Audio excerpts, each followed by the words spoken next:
Muy bien, capítulo 8, intestino delgado, Shaw, Menkenseyer, Bart Evers. Embriología, anatomía, fisiología, motilidad, función endocrina, función inmunitaria, obstrucción, enfermedades inflamatorias, neoplasias, enfermedad diverticular y otros problemas. El intestino delgado es una maravilla de complejidad y eficiencia. La función principal del intestino delgado consiste en digerir y absorber los componentes alimentarios después de su salida del estómago. Este proceso depende de una gran cantidad de factores estructurales, fisiológicos, endocrinos y químicos. Las secreciones exocrinas del hígado y del páncreas facilitan la digestión completa de los alimentos. A continuación, la superficie extensa de la mucosa del intestino delgado se encargará de absorber estos nutrientes. Aparte de la función digestiva y la función absortiva que desempeña el intestino delgado, este constituye el órgano endocrino con mayor tamaño del cuerpo y uno de los órganos inmunitarios más importantes. Teniendo en cuenta la función esencial y la complejidad del intestino delgado, es sorprendente que las enfermedades del intestino no sucedan con más frecuencia. En este capítulo se describen la anatomía y la fisiología del intestino delgado, así como las enfermedades que lo afectan, entre las que se encuentra la obstrucción, las enfermedades inflamatorias, las neoplasias, las enfermedades diverticulares y otros problemas. En la embriología, el intestino primitivo humano se forma durante la cuarta semana de gestación. La capa endodérmica da lugar a una túnica epitelial del tracto digestivo y el mesodermo espláncnico que rodea el endodermo origina el tejido conjuntivo muscular y todas las demás capas intestinales. Con excepción del duodeno, una estructura derivada del intestino primitivo anterior, el intestino delgado proviene del intestino medio, con excepción del duodeno. El intestino medio se hernia a través del ombligo en la quinta semana de desarrollo fetal, fase donde el intestino crece rápidamente en longitud. Esta asa de intestino medio posee una rama craneal y otra caudal.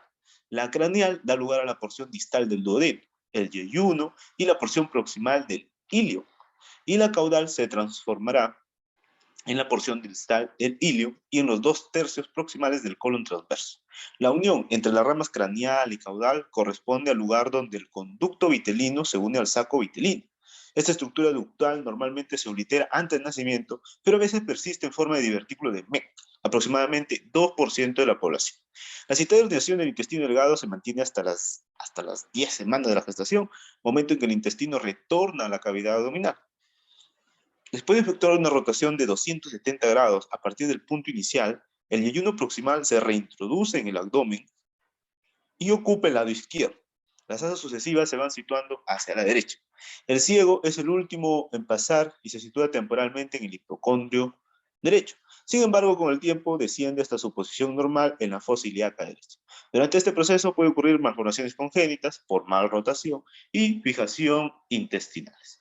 El intestino delgado primitivo está revestido por una lámina de células cuboidales hacia la 9ª semana de gestación, momento en que se empiezan a formar vellosidades en el intestino proximal, que se extiende caudalmente hasta cubrir todo el intestino delgado e incluso el colon durante cierto tiempo. Las criptas comienzan a aparecer entre la 10ª y la 12ª semana de gestación.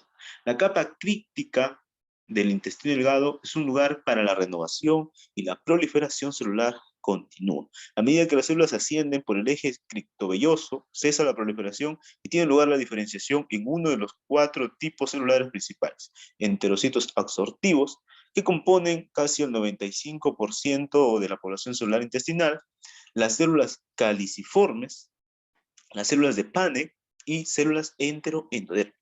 Finalmente, las células son expulsadas a la luz intestinal y curiosamente todo el proceso de renovación completa del revestimiento intestinal humano ocurre en menos de una semana. En la anatomía tenemos anatomía macroscópica. Todo el intestino delgado, que se extiende desde el píloro hasta el ciego, mide 270 a 290 centímetros. La longitud del duodeno es de aproximadamente 20 centímetros. La del yeyuno, 100 a 110 centímetros. Y la longitud del ilio, de 150 a 160 centímetros.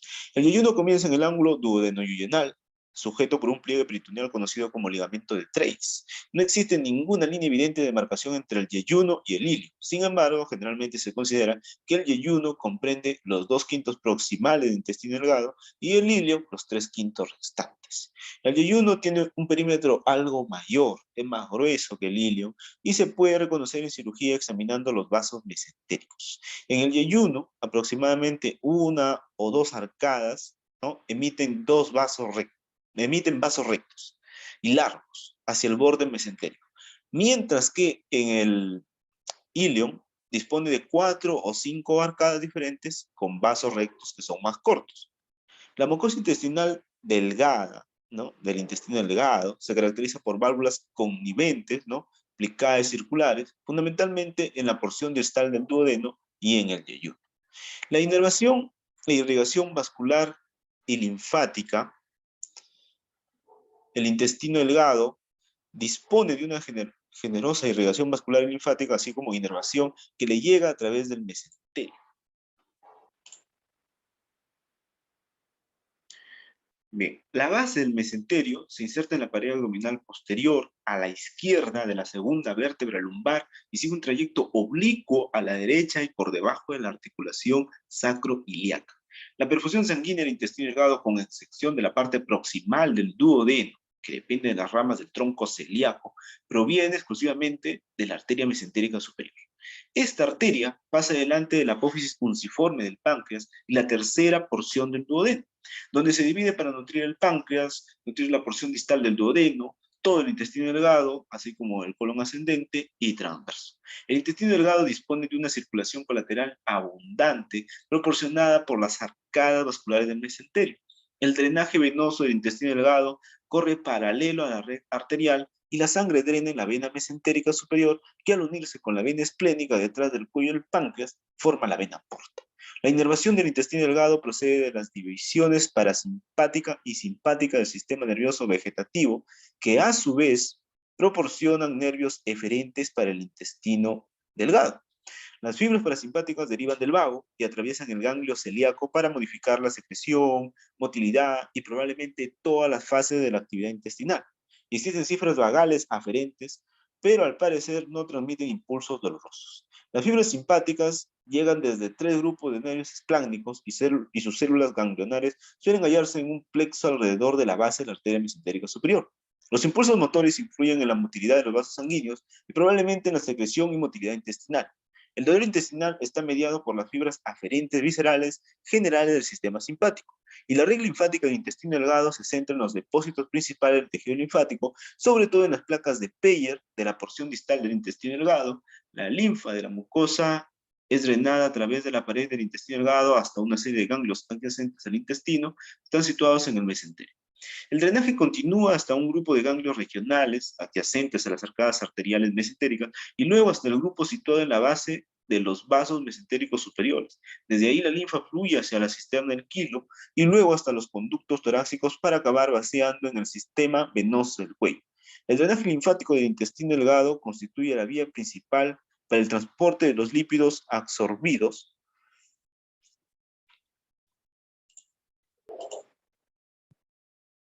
hacia la circulación y desempeña asimismo pues una función capital en las defensas inmunitarias y en la propagación de las células cancerosas del intestino. En la anatomía microscópica, la pared del intestino delgado se compone de 4 capas: serosa, muscular propia, submucosa y mucosa.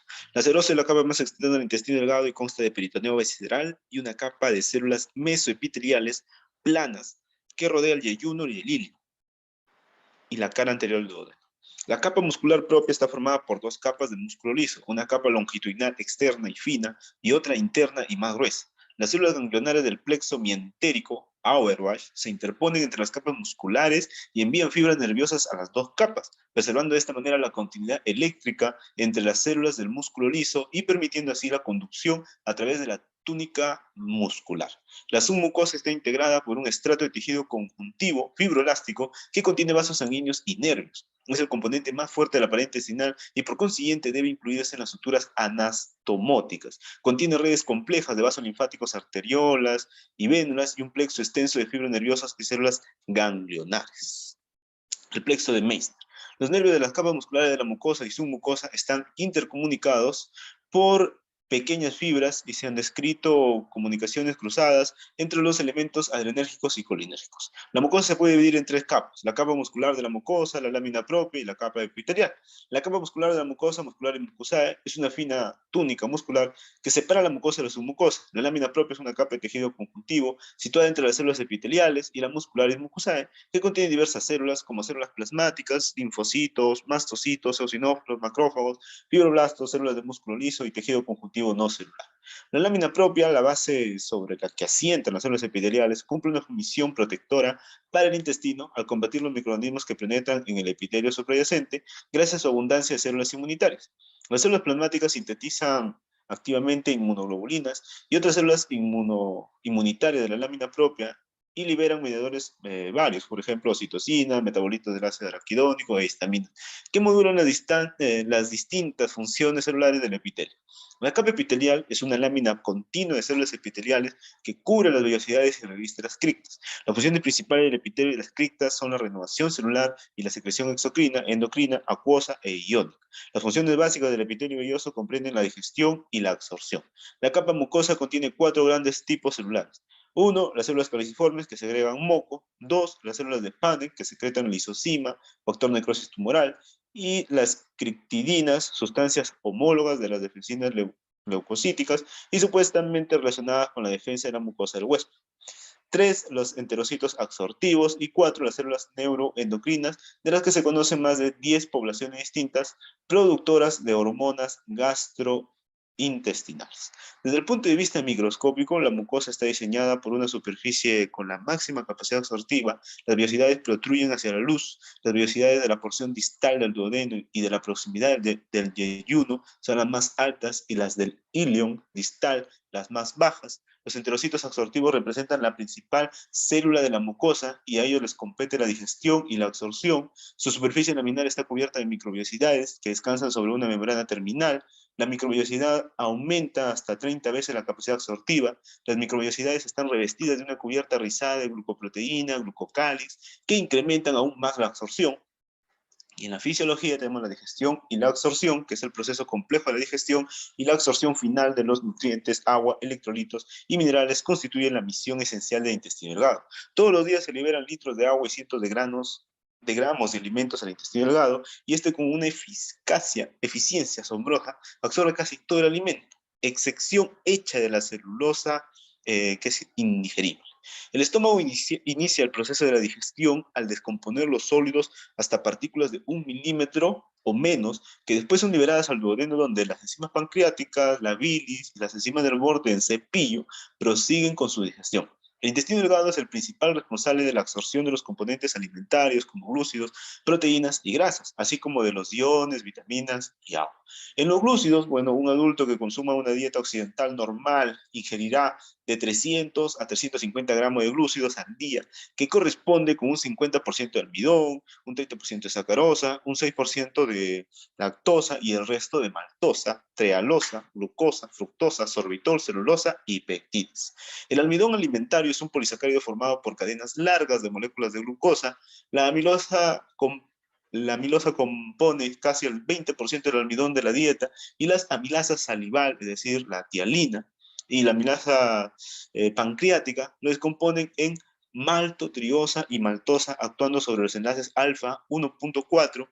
La milopectina, pues que representa cerca del 80% del almidón de la dieta, muestra punto de ramificación cada 25 moléculas a lo largo de las cadenas rectas de glucosa. Los enlaces de alfa 1,6 glucosa de la milopectina generan los productos terminales de digestión de la amilasa, maltosa, maltotriosa y los sacáridos con ramas residuales llamados dextrinas. En general, los almidones se convierten casi totalmente en maltosa y otros pequeños polímeros de glucosa antes de atravesar el duodeno o la parte alta del yeyuno. El resto de digestión glucídica ocurre por las enzimas del borde del cepillo de la superficie luminal, y el borde del cepillo del intestino delgado contiene las enzimas lactasa, maltasa, sacarasa, isomaltasa y trealasa, las cuales se escinden los disacáridos y otros pequeños polímeros de glucosa en los monosacáridos constituyentes. La lactasa hidroliza la lactosa en glucosa y galactosa, y la maltasa hidroliza la maltosa en monómeros de glucosa. La sacarosa isomaltasa posee dos unidades de la misma molécula. La sacarasa hidroliza la sacarosa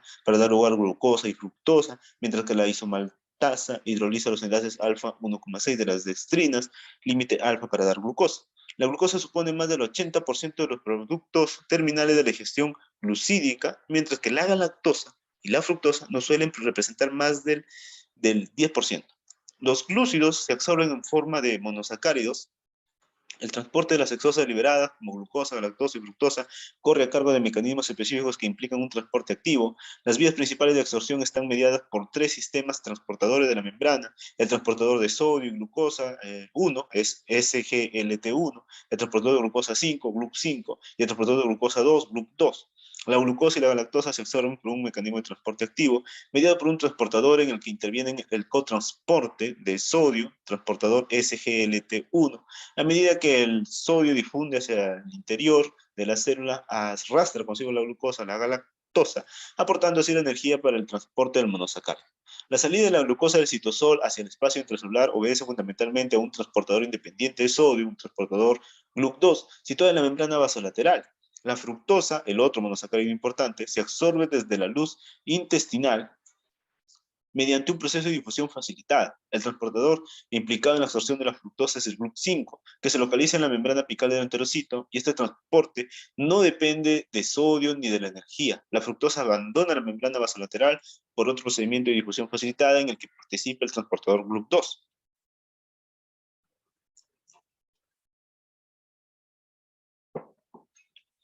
En las proteínas, la digestión de las proteínas comienza en el estómago, donde el ácido clorhídrico las desnaturaliza. La digestión continúa en el intestino delgado, donde la proteína entra en contacto con las proteasas del páncreas. El páncreas secreta el trixinógeno al intestino en forma inactiva, pero la enzima enterocinasa del borde del cepillo duodenal lo activa. La tripsina activada estimula después otras enzimas proteolíticas precursoras del páncreas, las endopeptidasas, entre ellas la tripsina, la quimiotripsina y la elastasa, que actúan sobre los enlaces peptídicos del interior de la molécula proteínica, generando péptidos que se convierten en sustrato de las exopeptidasas, carboxipeptidasas, que van soltando progresivamente los aminoácidos del extremo carboxílico del péptido. De esta manera, las proteínas complejas se dividen en dipéptidos, en triglicéridos y algunas proteínas de mayor tamaño que se absorben por la luz intestinal a través de un mecanismo de transporte activo mediado por sodio, y son nuevamente digeridas por enzimas del borde del cepillo y del citoplasma de los enterocitos. Estas peptidasas comprenden las aminopeptidasas y algunas dipeptidasas, que dividen los polipéptidos residuales de mayor tamaño en tripéptidos y dipéptidos de algunos aminoácidos. Los aminoácidos, los dipéptidos y los tripéptidos son transportados fácilmente a través de las microvelocidades hasta el interior de las células epiteliales, donde otras peptidasas citosólicas hidrolizan los dipéptidos y tripéptidos hacia aminoácidos simples que luego atraviesan la membrana de la célula epitelial, dirigiéndose al sistema venoso portal. En condiciones normales del 80-90% de la digestión y absorción de las proteínas tiene lugar en el yeyuno. En las grasas, en la emulsión, la mayor parte de los adultos estadounidenses consume de 60 a 100 gramos por día de grasa. Los triglicéridos, la grasa más abundante, están compuestos de un núcleo de glicerol y 3 ácidos grasos. La alimentación normal habitualmente suele contener, eh, además, pequeñas cantidades de fosfolípidos, colesterol y ésteres de colesterol. Prácticamente toda la digestión de la grasa se desarrolla en el intestino delgado, donde el primer paso es la descomposición de los glóbulos de grasa en partículas más pequeñas para facilitar su degradación ulterior por enzimas digestivas hidrosolubles en un proceso denominado emulsión. La bilis del hígado, que contiene sales biliares y el fosfolípido lecitina, simplifica este proceso. Las porciones polares de las sales biliares y las moléculas de lecitina son solubles en agua, mientras que las demás lo son en la grasa. Por este motivo, las porciones liposolubles se disuelven en la capa superficial de los glóbulos de grasa y las polares que se proyectan al exterior se solubilizan en el líquido acuoso circundante. Esta disposición permite la fragmentación de los glóbulos de la grasa mediante su agitación en el intestino delgado. De aquí que una de las principales funciones de las sales biliares, y particularmente de la lecitina biliar, consiste en facilitar la fragmentación de los glóbulos de grasa mediante su agitación en la luz intestinal.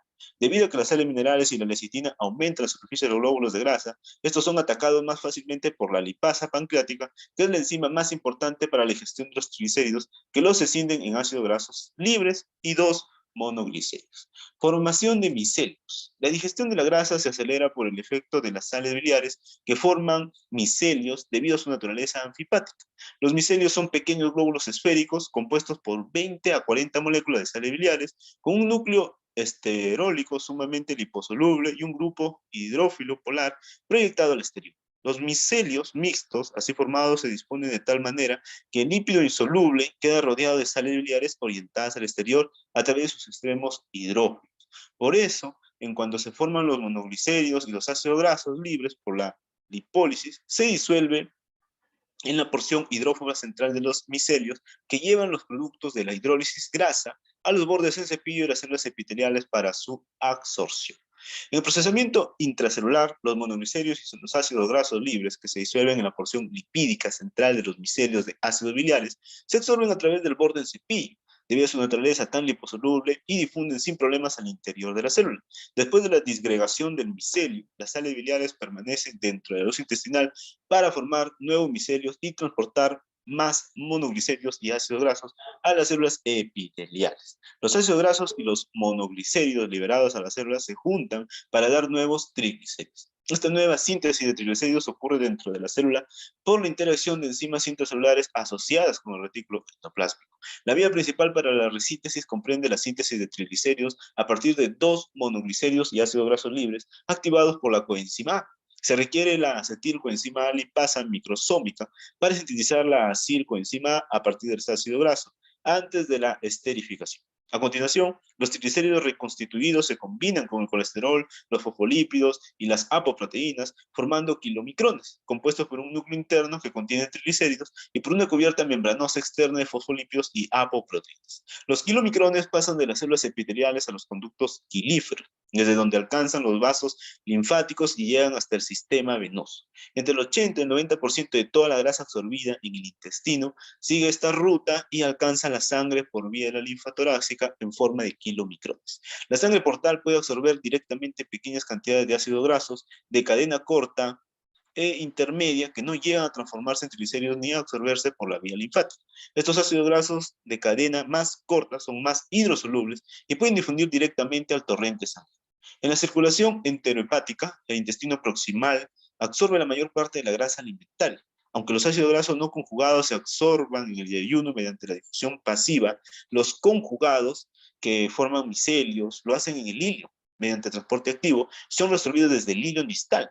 Los ácidos biliares pasan después al sistema venoso portal y llegan al hígado donde se secretan de nuevo con la bilis. El comportamiento total de las sales biliares humanas es de 2 a 3 gramos y recircula aproximadamente 6 veces cada 24 horas. Circulación enterohepática de las sales biliares. Casi todas las sales biliares se absorben y solamente se secreta 0.5 gramos con las heces cada día. Esta cantidad se repone por nueva síntesis a partir del colesterol.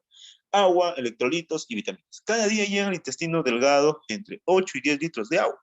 La mayor parte del agua se absorbe y únicamente alrededor de 500 mililitros o menos abandonan el ileum para entrar en el colon, ¿no? Para entrar en el colon. El agua puede absorberse mediante el proceso de simple difusión. Además, el agua entra y sale de la célula a través de la presión osmótica resultante del transporte activo de sodio, glucosa o aminoácidos al interior de la célula. Los electrolitos se absorben en el intestino delgado por transporte activo o por acoplamiento o solutos orgánicos. El sodio se absorbe mediante transporte activo a través de las membranas vasolaterales. El cloro se absorbe en la porción alta del intestino delgado mediante un proceso de difusión pasiva. Y es necesario que se reabsorban grandes cantidades de bicarbonato de manera indirecta. A medida que se absorbe el sodio, se secreta hidrogeniones a la luz intestinal que luego se combina con bicarbonato para dar ácido carbónico, ácido que se disocia en agua y dióxido de carbono. El agua permanece en el quimo, pero el dióxido de carbono se absorbe rápidamente por la sangre y luego se expira. El calcio se absorbe sobre todo en el intestino proximal, duodeno y yeyuno. Por medio del transporte activo, la absorción parece facilitada por un entorno ácido y es reforzada por la vitamina D y la hormona, la paratiroidea. El hierro se absorbe en el duodeno en forma de hemo o de un componente distinto mediante un sistema activo. Luego el hierro se deposita dentro de la célula en forma de ferritina o es transferido al plasma unido a la transferrina. La absorción total de hierro depende de los depósitos corporales de hierro y de la velocidad de la eritropoiesis. Cuando aumenta la eritropoiesis se eleva la absorción de hierro Y el potasio, el magnesio, el fosfato y otros iones se pueden absorber también de manera activa a través de la mucosa. Las vitaminas pueden ser liposolubles, por ejemplo, vitamina A, D, E y K, o hidrosolubles, por ejemplo, ácido ascórbico, la vitamina C, biotina, el ácido nicotínico, ácido fólico, riboflavina, tiamina, piridoxina, vitamina B6, ¿no? Y cobalamina, vitamina B12. Las vitaminas liposolubles son transportadas dentro de micelios mixtos, así como con los kilomicrones de la linfa hacia el conducto torácico y luego la circulación venosa. La absorción de las vitaminas hidrosolubles parece más compleja de lo que se pensaba, y la vitamina C se absorbe mediante un transporte activo que incorpora un mecanismo acoplado al sodio y un sistema transportador específico.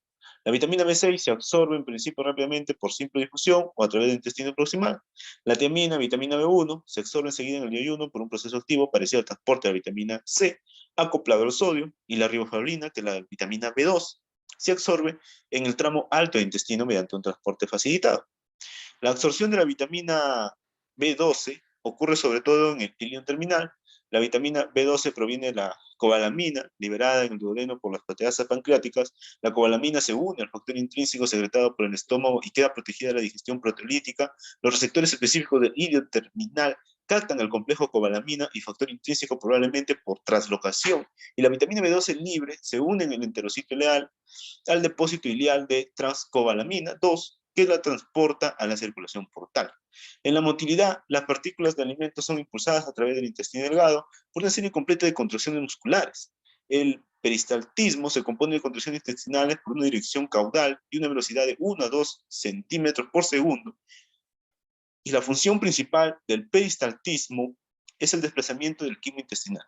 Los patrones de motilidad del intestino delgado varían mucho en ayunas y en estado postprandial, y los potenciales marcapasos, supuestamente originados en el duodeno, emprenden una serie de contracciones en ayunas que impulsan los alimentos a través del intestino delgado.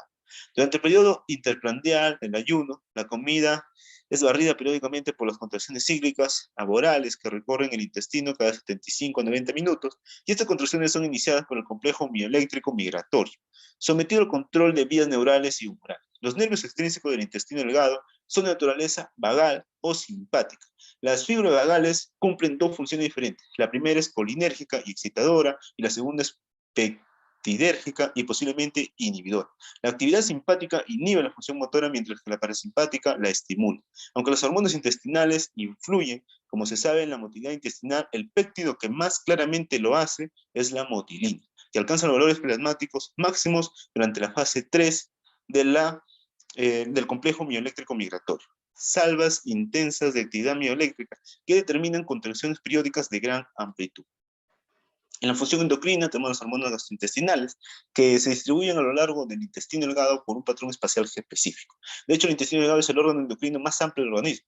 Aunque estas sustancias se suelen clasificar como hormonas, no siempre actúan con un sentido verdaderamente endocrino, es decir, se descargan al torrente sanguíneo y ejercen una acción a distancia. En ocasiones, estos péptidos se descargan localmente y actúan de manera paracrina o de manera autocrina. Además, estos péptidos pueden actuar como neurotransmisores, por ejemplo, péptido intestinal, vasoactivo, las hormonas gastrointestinales que intervienen de una manera decisiva en la secreción y motilidad pancreatobiliares e intestinales. Además, algunas hormonas gastrointestinales ejercen un efecto trófico sobre la mucosa intestinal y el páncreas normales y neoplásicos, ¿no? Los estímulos más importantes para la liberación de las principales hormonas gastrointestinales, sus efectos principales.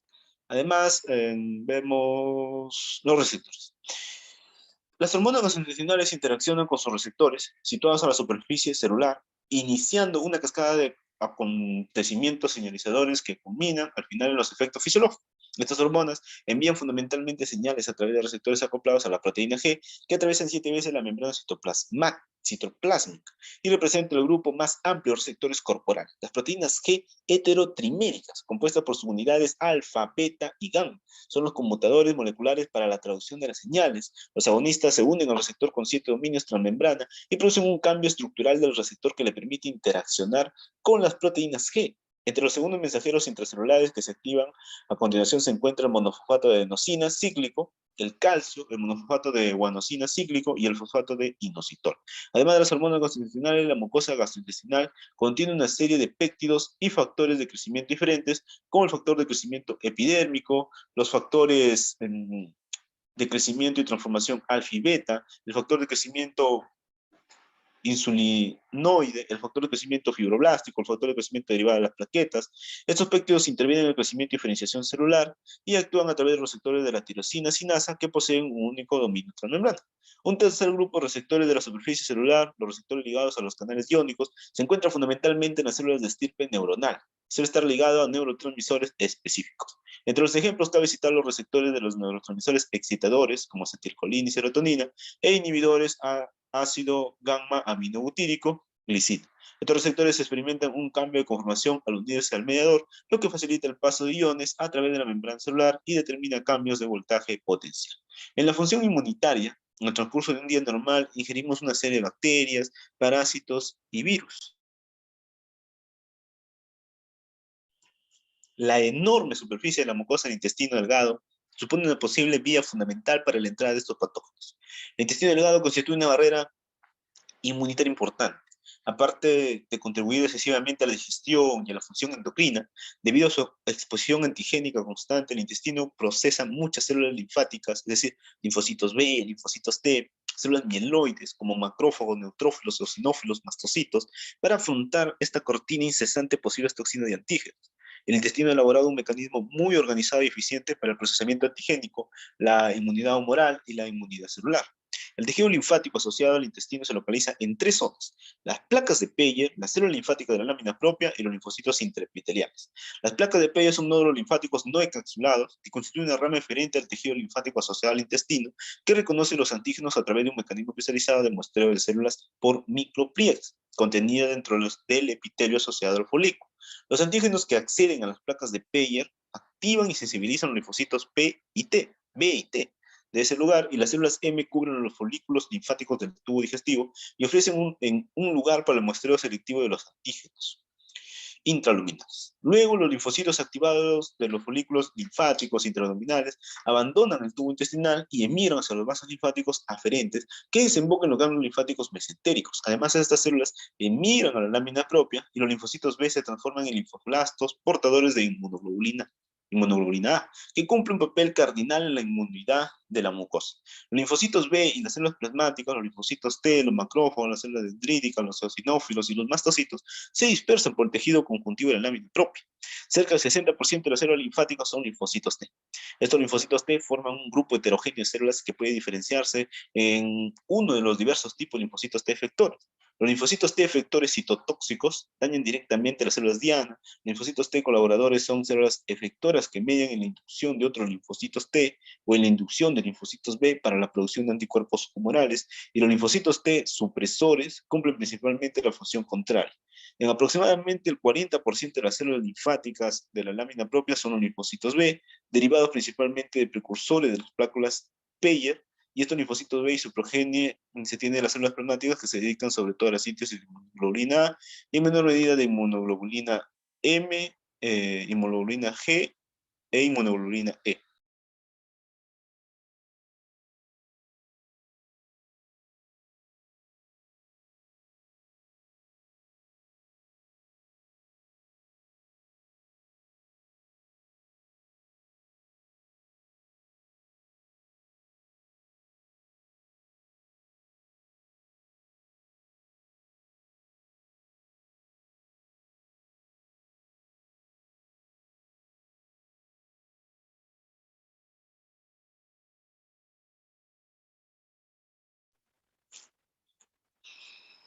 Bien, los linfocitos intraepiteliales se localizan en el espacio comprendido entre las células epiteliales que revisten la superficie mucosa y se sientan cerca de la membrana basal. Se sospecha que la mayor parte de los linfocitos intraepiteliales son células T.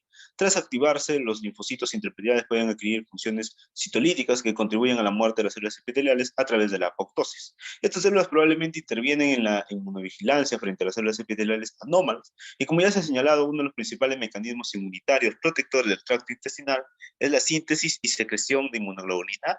El intestino contiene más del 70% de las células corporales productoras de inmunoglobulina A, y la inmunoglobulina A se produce en las células plasmáticas de la lámina propia y es secretada al intestino, donde se une a los antígenos en la superficie de la mucosa.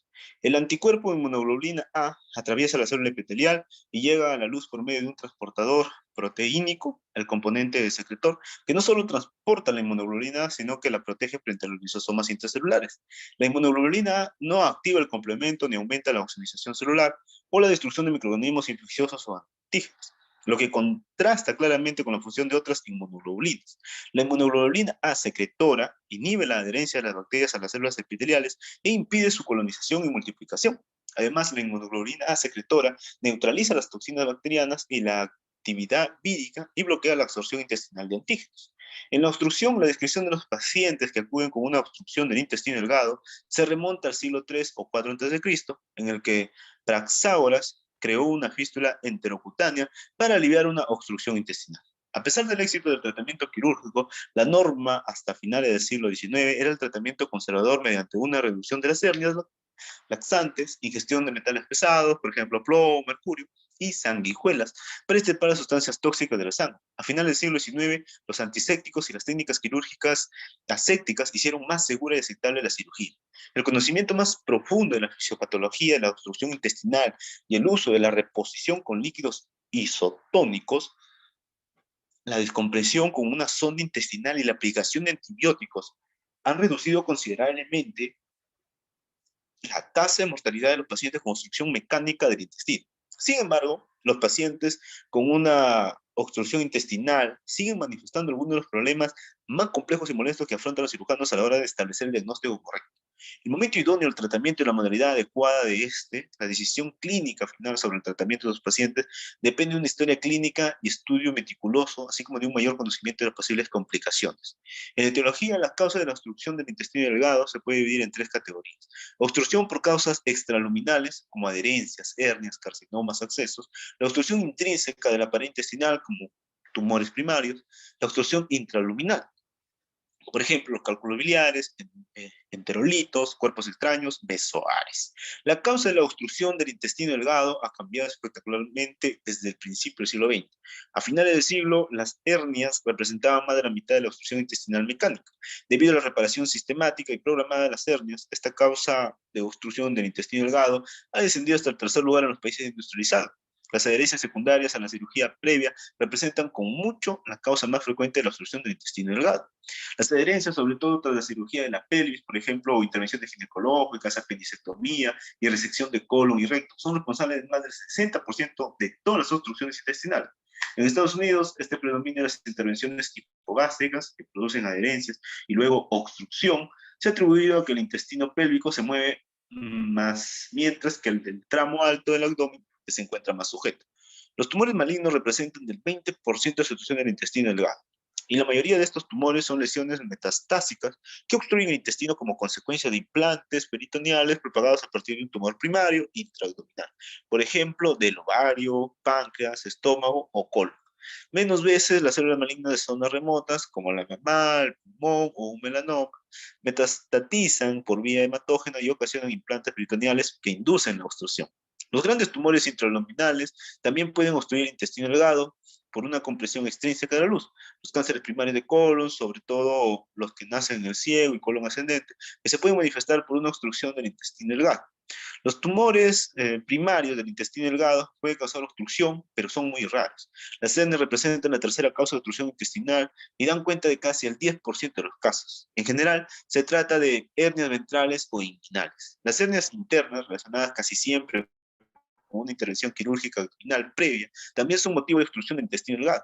Las hernias menos conocidas también pueden producir obstrucción, como las hernias plurales, obturadoras, lumbares y ciáticas. La enfermedad de Crohn representa la cuarta causa de obstrucción del intestino delgado y da cuenta de casi el 5% de todos los casos. La obstrucción obedece a la inflamación y edema agudos que a veces remite con el tratamiento conservador, y los pacientes con enfermedad de Crohn prolongada pueden manifestar estenosis, que obliga a la resección, y reanastomosis o a la estricturoplastía, plastía de la estenosis. Una causa importante de obstrucción del intestino delgado que no suele sopesarse de manera sistemática es el acceso intraabdominal, generalmente por rotura del apéndice, un divertículo o la dehiscencia de una anastomosis intestinal. La obstrucción puede obedecer a un hilio local del intestino delgado adyacente al acceso. Además del intestino delgado, puede formar parte de la pared de la cavidad accesificada y obstruirse por acodamiento del intestino en este punto. O sea, las demás causas de obstrucción intestinal constituyen del 2 al 3% de todos los casos, pero deben incluirse en el diagnóstico diferencial. Esta comprende la invaginación del intestino, que en el caso de los adultos suele obedecer a un punto patológico de avance como un pólipo o un tumor. Cálculo de biliares que ingresan en la luz intestinal a través de una fístula colecistoentérica y producen obstrucción enterolitos originales a partir de divertículos yeyunales, cuerpos extraños y fitobesomales. En la fisiopatología, en la primera fase de la obstrucción, la motilidad intestinal y la actividad contráctil aumentan, ¿no? Tratando de impulsar el contenido luminal más allá del lugar de la obstrucción. Entonces, este hiperperistaltismo de la primera fase de la obstrucción intestinal está presente por encima y por debajo del lugar de la obstrucción y explica la diarrea que puede acompañar a la obstrucción intestinal parcial o aún completa de la primera fase. Más adelante el intestino se fatiga y se dilata y las contracciones van tornándose menos frecuentes e intensas. Según se dilata el intestino, se van acumulando agua y electrolitos dentro de la luz y de la propia pared. Esta pérdida masiva de líquidos en un tercer espacio explica la deshidratación y la hipovolemia. Los efectos metabólicos de la pérdida dependen del asiento de la obstrucción y de su evolución. Y en una obstrucción proximal, la deshidratación puede acompañarse de hipocloremia, hipopotasemia y acidosis metabólica junto con vómitos acentuados. La obstrucción distal del intestino delgado determina la acumulación de grandes cantidades de líquido, sin embargo, las anomalías de los electrolitos séricos son bastante menos llamativas. La deshidratación puede acompañarse de oliguria, azoemia y hemoconcentración. A estas le siguen hipotensión y shock. Otras secuelas de la obstrucción intestinal comprende el aumento de la presión intraabdominal, la disminución del retorno venoso y la elevación del diafragma, que dificulta la ventilación pulmonar. Todos estos factores contribuyen a empeorar los efectos de la hipovolemia. A medida que se incrementa la presión intraluminal en el intestino, disminuye el flujo sanguíneo por la mucosa. Estas alteraciones se observan fundamentalmente entre pacientes con una obstrucción de asa cerrada, pues las presiones intraluminales alcanzan valores más altos y la obstrucción con asa cerrada habitualmente producida por la torsión del intestino, que puede progresar hasta la obstrucción e isquemia arterial e incluso ocasionar perforación intestinal y peritonitis. En caso de que no haya obstrucción intestinal, el yeyuno y el ilio proximal humanos se encuentran prácticamente estériles. Sin embargo, si hay obstrucción, la flora intestinal delgado cambia de forma espectacular, tanto de tipo. Generalmente Escherichia coli, Streptococcus faecalis y Klebsiella, como de cantidad. Los gérmenes alcanzan concentraciones de 10 a 9, 10 a 10 por mililitro. Ha quedado demostrado en diversos estudios que el número de bacterias nativas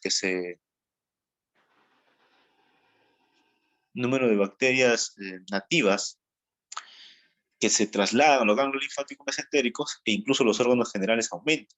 Sin embargo, todavía no está bien definida la importancia general de esta translocación bacteriana para la evolución clínica. En las manifestaciones clínicas y diagnósticas, para establecer el diagnóstico y tratar la obstrucción intestinal, se requiere una anamnesis y una exploración física meticulosa. Todo lo que se necesita para diagnosticar y elaborar el plan de tratamiento en la mayoría de los casos es una anamnesis y exploración física cuidadosa, completadas por una radiografía simple de abdomen. A veces se precisa un estudio de imagen más sofisticado si el diagnóstico y la causa resultan inciertos. Sin embargo, la tomografía computarizada del abdomen no debe constituir la prueba inicial para el estudio de un paciente con obstrucción intestinal. Anamnesis. Los síntomas cardinales de la obstrucción intestinal comprenden dolor abdominal, cólico, náuseas, vómitos, distensión abdominal y la falta de emisión de ventosidades y heces, es decir, estreñimiento. Estos síntomas varían según el lugar y el tiempo de obstrucción. El dolor abdominal espasmódico, característico de la obstrucción intestinal, se da en intervalos paroxísticos de 4 a 5 minutos y es menos común con la obstrucción distal. Las náuseas y los vómitos ocurren más con las obstrucciones altas y pueden representar los únicos síntomas de los pacientes con una obstrucción de la salida gástrica o intestinal alta. Toda obstrucción distal se asocia con menos vómitos. El síntoma de presentación más llamativo es el dolor abdominal espasmódico. A medida que avanza la obstrucción, aparece una distensión del abdomen con dilatación progresiva del intestino proximal y el estreñimiento sucede tardíamente. Conviene recordar que los pacientes, sobre todo en las primeras etapas de la obstrucción intestinal, pueden referir antecedentes de diarrea secundaria al hiperperistaltismo. Así pues, el mensaje más importante es que no cabe excluir una obstrucción intestinal completa si el paciente refiere antecedentes inmediatos de diarrea. Las características del vómito también son importantes en la anamnesis. Conforme se complica la obstrucción o el sobrecrecimiento bacteriano, el vómito tiende a ser más fecaloideo, lo que revela una obstrucción intestinal tardía y establecida. Exploración física. El paciente con una obstrucción intestinal puede acudir con taquicardia e hipotensión, secundarias a deshidratación intensa. La fiebre hace pensar en una estrangulación. La exploración del abdomen revela una distensión cuyo grado depende del plano de obstrucción y hay que registrar las cicatrices previas de la parotomía. En la primera fase de la obstrucción intestinal puede observarse ondas peristálticas, sobre todo en los pacientes delgados. Y en la auscultación del abdomen se encuentra a veces hiperperistaltismo con ruidos audibles, es decir, borborín. En la fase final, los ruidos intestinales son mínimos o nulos y puede haber un dolor abdominal discreto con la palpación, asociado con una masa o no. Sin embargo, un dolor localizado durante la palpación, el rebote y la defensa muscular indican una peritonitis y una posible estrangulación. Hay que efectuar una exploración cuidadosa para descartar hernias encarceradas en la ingle, triángulo femoral o agujero obturador. El tacto rectal puede revelar masas intraluminales y sirve para examinar la sangre oculta en las heces, que puede notar una neoplasia maligna, hipertensión o infarto. En los estudios de imagen y de laboratorio, el diagnóstico de la obstrucción intestinal es bastante sencillo. De reconocer con una anamnesis de exploración física meticulosas, por eso la radiografía simple suele confirmar la sospecha clínica e indicar con más precisión en lugar de la obstrucción. La exactitud diagnóstica de la radiografía simple de abdomen y la obstrucción del intestino delgado se aproxima al 60%, y en el resto de los casos se obtiene un diagnóstico equívoco o inespecífico. Los signos característicos en la radiografía en decúbito consisten en una dilatación de las asas del intestino delgado sin signo de distensión del colon. En las radiografías en bipedestación se observan múltiples niveles hidroaéreos, en la mayoría de los casos son con un patrón escalonado, y en la radiografía simple de abdomen también puede encontrarse la causa de obstrucción, por ejemplo, cuerpos extraños o cálculos de otros. Cuando el diagnóstico resulta incierto o no, puede diferenciarse una obstrucción parcial de otra completa, y se requiere estudios diagnósticos complementarios. Ante casos más complejos, con un diagnóstico no demasiado sencillo, la tomografía computarizada se ha mostrado útil. La tomografía computarizada ofrece mucha sensibilidad para el diagnóstico de la obstrucción completa de alto grado del intestino delgado, así como para señalar la localización y la causa de la obstrucción. No obstante, la tomografía computarizada resulta menos sensible en las obstrucciones parciales del intestino delgado. De todas maneras, esta técnica ayuda cuando existe una causa extrínseca de obstrucción intestinal, por ejemplo, el tumor abdominal, enfermedad inflamatoria o absceso. La tomografía computarizada también facilita el reconocimiento de la estrangulación intestinal, y por desgracia los signos de estrangulación en la tomografía computarizada se corresponden con los de la isquemia irreversible y la necrosis. Los estudios validados han constituido un complemento valioso para algunos pacientes con posible obstrucción. En concreto, la enteroclisis, que consiste en la inserción oral de una sonda en el duodeno para la instilación directa de aire y vario en el intestino delgado, así como para vigilar el tránsito por vía radioscópica, ayuda al estudio de la obstrucción. Se ha recomendado la enteroclisis como prueba definitiva cuando no se puede establecer un diagnóstico clínico cierto de obstrucción del intestino delgado de bajo grado e intermitente. Además, los estudios veritados revelan exactamente el lugar de la obstrucción, así como la causa en algunos casos. Los mayores inconvenientes de la enteroclisis son la necesidad de intubación nasoentérica, el tránsito lento del material de contraste por el intestino delgado, hipotónico, lleno de líquido, y la gran experiencia que requiere el radiólogo encargado de la prueba. Se ha demostrado que las ecografías pueden ser útiles ante una paciente embarazada con riesgo de exposición radiactiva, y se ha procedido a la resonancia magnética en casos de obstrucción, pero su rendimiento diagnóstico no mejora el de la tomografía computarizada. En resumen, la radiografía simple de abdomen suelen revelar el diagnóstico de la obstrucción intestinal en más del 60% de las ocasiones. Si bien el 20 al 30% de los casos precisan un estudio más amplio, probablemente mediante tomografía computarizada o contraste varitado, el examen por tomografía computarizada está particularmente indicado en los casos de neoplasia maligna del abdomen. Después de la cirugía o cuando el paciente no refiere antecedentes de cirugía abdominal y acude con síntomas de obstrucción intestinal, también. Y los estudios varitados están recomendados en el caso de pacientes que tienen antecedentes de obstrucción recurrente y obstrucción mecánica de bajo grado, debido a que defienden de una manera precisa el segmento obstruido y el grado de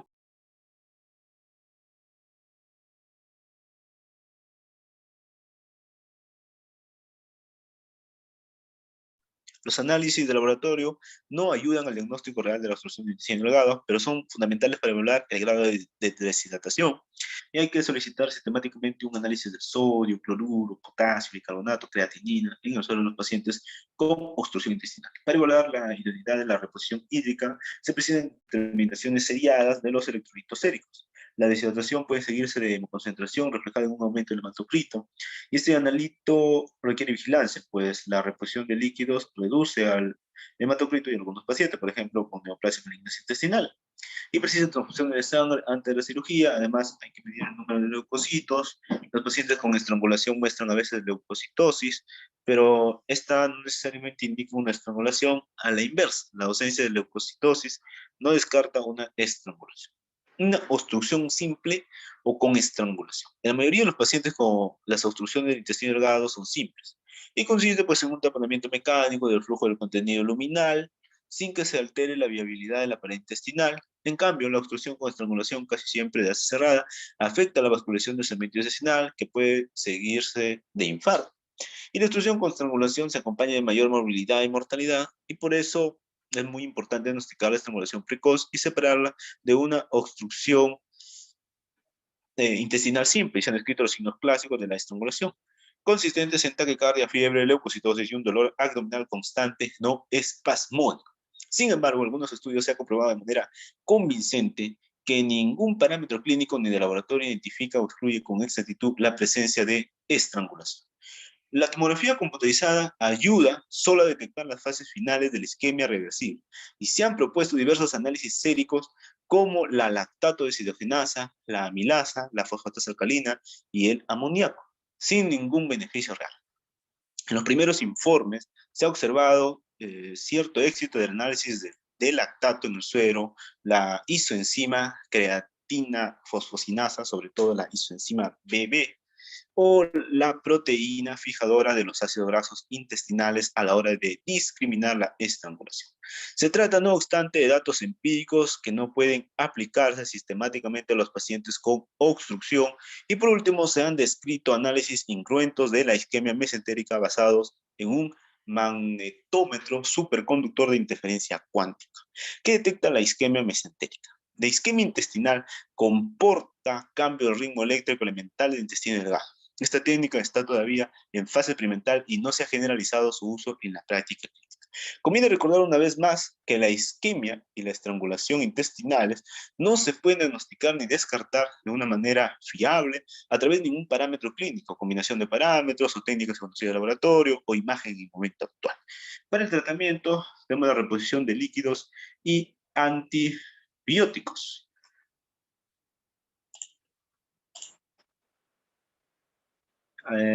Generalmente, los pacientes con obstrucción intestinal se encuentran deshidratados con disminución de sodio, cloruro y potasio y precisan una reposición intravenosa intensiva con una solución salina isotónica del tipo de la solución de Ringer con lactato.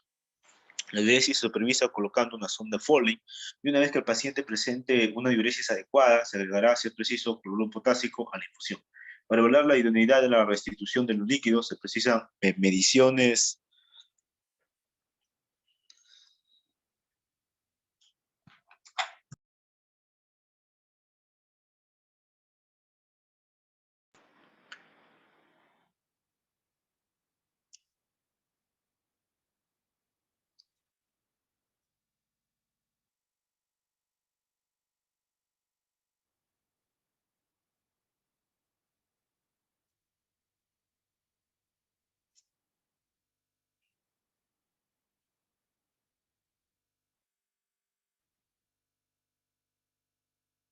electrolíticas seriadas, así como del hematocrito y del recuento leucocítico. Algunos pacientes, en particular los ancianos, requieren una vía venosa central o incluso un catéter de Schwann-Ganz debido a los requerimientos elevados de líquidos, y algunos cirujanos administran antibióticos de amplio espectro de forma profiláctica por los datos ya descritos de la expansión bacteriana, que se incluso en las obstrucciones. En obstrucciones mecánicas simples. Además de los antibióticos, se administra como profilaxis ante una posible resección o una enterotomía no prevista en el quirófano. Descompresión por sonda, aparte de la restitución intravenosa de líquidos, la aspiración nasogástrica supone otro complemento valioso del tratamiento de apoyo a los pacientes con obstrucción intestinal. La aspiración nasogástrica con una sonda de Levy vacía el estómago y reduce el peligro de expresión pulmonar del vómito, además de minimizar la distensión intestinal progresiva por un aire deglutido antes de la operación. Algunos grupos defienden la utilización de sondas intestinales largas, por ejemplo, sondas de Cantor o de Baker. Sin embargo, en ensayos prospectivos y aleatorizados no se han descrito diferencias significativas en la descompresión. El resultado del tratamiento conservador, ni la tasa de morbilidad después de realizar una intervención quirúrgica en comparación con la utilización de las sondas nasogástricas. Es más, el empleo de estas sondas largas se acompañado en algunas series de una prolongación significativa de la estancia hospitalaria y el periodo de hilio posoperatorio y las complicaciones posoperatorias. Por este motivo no aparece que las sondas intestinales largas proporcionen ventaja preoperatoria alguna sobre las sondas nasogástricas. Y los pacientes con una obstrucción intestinal parcial pueden recibir un tratamiento conservador basado en la reanimación y descompresión con una sonda únicamente. Entre el 60 y el 85% de los pacientes con una obstrucción parcial experimentan una remisión de los síntomas y recibe el alta sin necesidad de cirugía.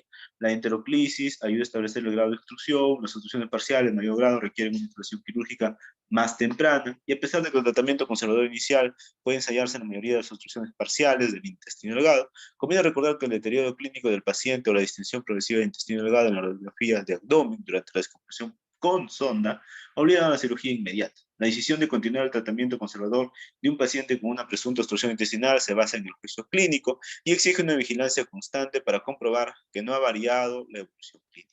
En el tratamiento quirúrgico, generalmente el paciente con una obstrucción completa del intestino delgado precisa intervención quirúrgica. Algunos han propuesto una modalidad conservadora para ciertos pacientes con una obstrucción completa del intestino delgado, argumentando que la intubación prolongada del intestino de estos pacientes resulta segura y siempre y cuando no haya indicios de fiebre, taquicardia, dolor con la contracción ni leucocitosis. No obstante, no hay que olvidar que en el caso de que se aplique tratamiento conservador a estos pacientes, existe un riesgo cierto de pasar por alto una obstrucción con estrangulación y demorar su tratamiento hasta lesión irreversible. Los estudios retrospectivos han señalado que la demora quirúrgica de 12 a 24 horas resulta segura, si bien la incidencia de estrangulación y otras complicaciones aumenta significativamente a partir de este plazo. La naturaleza del problema determina el tratamiento del paciente con obstrucción. Los pacientes con una obstrucción intestinal secundaria a una herida adherida, con tratado mediante disolución de la adherencia correspondiente.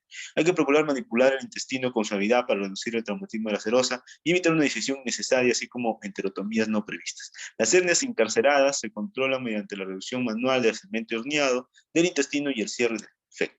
El tratamiento de los pacientes con obstrucción y antecedentes de tumores malignos resulta especialmente difícil.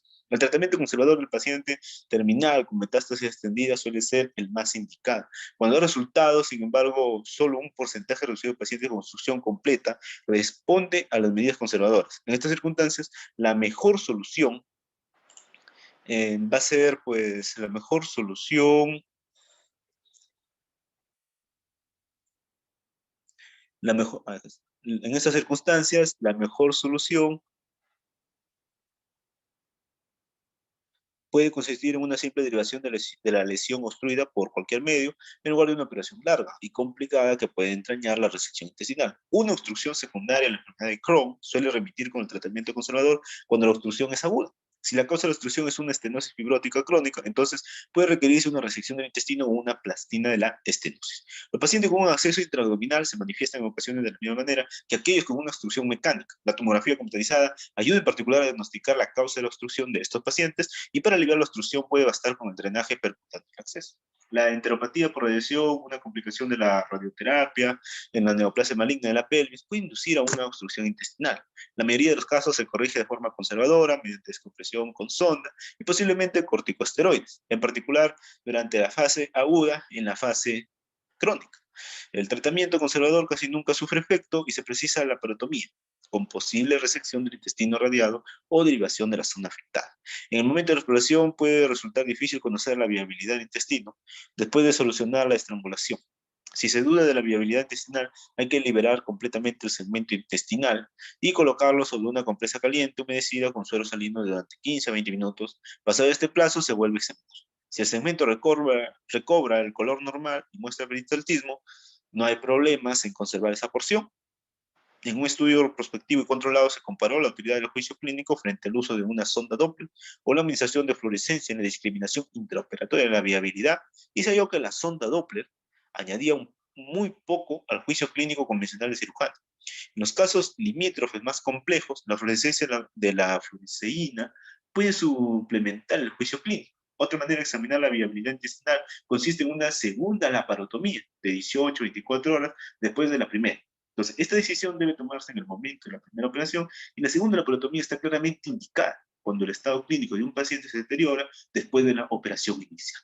Entonces, algunos grupos han evaluado la eficacia del tratamiento laparoscópico en la obstrucción aguda del intestino delgado y el tratamiento laparoscópico de la obstrucción del intestino delgado parece eficaz y acorta la estancia hospitalaria de un grupo muy selecto de pacientes. Los pacientes aptos para el tratamiento laparoscópico son aquellos que presentan los siguientes síntomas: una distensión abdominal leve que permite una visualización adecuada, una obstrucción proximal, una obstrucción parcial, una obstrucción previsible por una brida simple. En concreto, el tratamiento laparoscópico resultó especialmente beneficioso en aquellos pacientes que se habían sometido a menos de 3 intervenciones anteriores. Fueron atendidos poco tiempo después del comienzo de sus síntomas y cuya obstrucción se debía probablemente a la presencia de bandas adherentes. En la actualidad, el tratamiento laparoscópico no se aplica a los enfermos con una obstrucción avanzada, completa o distal del intestino delgado. Por desgracia, la mayoría de los pacientes con este tipo de obstrucción pertenece a este grupo y de forma análoga, los pacientes con adherencias empastadas o carcinomatosis que continúan con una distensión tras la intubación nasogástrica requiere tratamiento mediante laparotomía convencional. Por tanto, el futuro del tratamiento laparoscópico de estos pacientes aún no está definido. Tratamiento de problemas concretos. Obstrucción intestinal recurrente. Todos los cirujanos recuerdan con facilidad y seguramente con dolor casos complicados de múltiples operaciones abdominales previas y un abdomen congelado que presenta una nueva obstrucción intestinal. En general merece la pena empezar con las medidas conservadoras de ordinario inocuas. Si el paciente no responde al tratamiento conservador, hay que intervenirlo, casi siempre con una operación larga y ardua, donde hay que prestar mucha atención para evitar las enterotomías. Y se han ensayado diversas técnicas quirúrgicas y fármacos en estos pacientes difíciles para evitar las adherencias y obstrucciones residuales. Se han descrito técnicas de plicatura externa en la que el intestino delgado, a su mesenterio, se estructura formando grandes bucles con una curvatura suave. Las complicaciones más comunes consisten en la aparición de fístulas, dehiscencia macroscópica, peritonitis y muerte. ¿Ya? Por esta razón y por la tasa tan reducida de respuestas, estas interacciones prácticamente se han abandonado. En algunas series se han descrito respuestas moderadas con técnica de fijación interna o colocación de prótesis expansibles empleando una sonda intestinal larga insertada a través de la nariz, una gastroctomía o incluso una yeyunostomía y dejándola durante 2 semanas o más. Las complicaciones asociadas con estas sondas comprenden el drenaje prolongado del contenido intestinal a partir del lugar de inserción de la sonda, la invaginación y la dificultad para retirar el tubo, que en ocasiones obliga a una nueva exploración quirúrgica, y los fármacos del tipo de los corticosteroides y otros antiinflamatorios, ¿no? Los preparados citotóxicos y los antihistamínicos, se han utilizado con resultado limitado. El uso de anticoagulantes, ¿no? Como la heparina, soluciones de dextrano, el dicumadarol y el citrato sódico, modifican el grado de formación de adherencias, pero sus efectos secundarios exceden con mucho su eficacia. La instilación intraperitoneal de diversas proteinasas, por ejemplo, texina, papaína y pexina, que ocasiona la digestión enzimática de la matriz proteínica extracelular, no ha dado resultado. La hialuronidasa posee un valor cuestionable y se han descrito resultados contradictorios con sustancias fibrinolíticas, tales como la streptocinasa, la urosinasa y los venenos fibrinolíticos de las serpientes. En un estudio prospectivo y multicéntrico señaló que la utilización de una membrana bioreabsorbible de hialuronato, ¿no?, reducía la incidencia y la intensidad con que se forman las adherencias postoperatorias. En otro estudio se descubrió que la colocación de la membrana bioreabsorbible disminuía la intensidad, pero no la incidencia de adherencias postoperatorias entre pacientes sometidos a una técnica de HARP. Serán necesarios estudios aleatorizados a más largo plazo para poder determinar completamente la eficacia de este material a la hora de evitar la formación de adherencias y en última instancia prevenir posibles obstrucciones intestinales. Y esto podría suponer un avance importante si la incidencia disminuyera verdaderamente a largo plazo. Hasta la fecha, los métodos más eficaces para limitar el número de adherencias comprende una buena técnica quirúrgica con una manipulación aislada del intestino para reducir la lesión de la serosa, la evitación de la disección innecesaria, la exclusión del material extraño de la cavidad peritoneal, el uso de material absorbible de estructura, cuando procede la evitación del abuso de las esponjas de gasa y la eliminación de la unión de los guantes, una irrigación adecuada y la eliminación de los detritos infecciosos e isquémicos, así como la preservación y uso del epiplón alrededor del sitio quirúrgico o de la pelvis dental. Obstrucción posoperatoria aguda, ¿no? La obstrucción del intestino delgado que ocurre en el periodo posoperatorio inmediato plantea dificultades de orden diagnóstico y terapéutico, y el diagnóstico suele complicarse porque los síntomas principales del dolor abdominal y náuseas o vómitos se atribuyen a un ilio posoperatorio, y las carencias electrolíticas, en particular la hipopotasemia, son causa de ilio y necesitan corrección. En general, la radiografía simple de abdomen no ayuda a separar el ilio de la obstrucción, y la tomografía computarizada ayuda en este caso, y en concreto la enteroclisis, que es bastante útil para saber si existe una obstrucción y en tal caso establecer el nivel de la misma.